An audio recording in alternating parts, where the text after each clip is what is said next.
We now come to step 10, make a plan. You have provided a summary of how Joan feels about her smoking, why she thinks it is important to quit, her confidence in her ability to quit, and ideas about how she would be successful. Then you ask Joan, what do you think you might do? She tells you she's ready to quit. The next step, step 10, is to make a plan and anticipate obstacles that might get in the way. Here's one example of a plan Joan might have. I'm going to quit smoking soon. Here's a second example of a plan Joan might have. I'm going to quit smoking next Thursday. Before that, I will clear out all tobacco from my house, and I'm going to ask my friends to help me quit. I will go to the pharmacy to pick up the patch and a gum, and I will start using them on my quit date. I would like you to call me in a week and ask me how I'm doing so I'm accountable to you. Compare the two examples. One was very general. The second example followed the SMART goal format.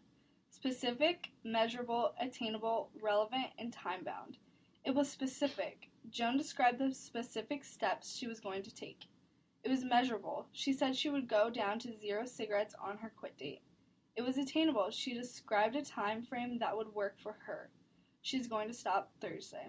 It was relevant. She made a plan that made sense to her and used the resources she currently has. It was time-bound. She gave a specific time and date.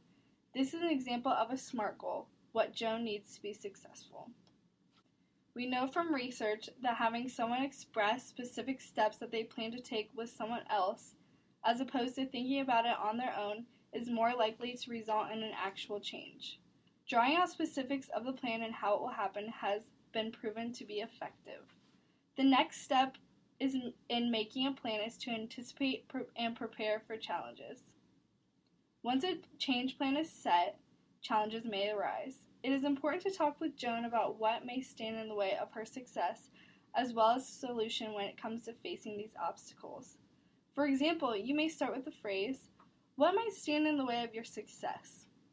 Which will then provoke some thought for Joan. Well, I notice in my downtime I find myself craving a cigarette. What can you do when you find yourself in a situation like this? I can try to find a hobby to fill my time. Maybe I can try reading a book or going for a walk when this happens. That sounds like a great plan. It is excellent that you can point out what might stand in the way and you have identified a strategy to use when you are wanting to smoke a cigarette. Most behavior changes entail a large shift in lifestyle, so identifying setbacks beforehand can keep Joan from derailing the entire plan. This kind of support is useful in the maintenance of change. Your task as the interviewer is to continue to evoke Joan's own ideas and solutions. Affirmations and self-affirmations can boost patients' confidence and persistence of behavior change. Showing support of Joan throughout the process of change is important to success.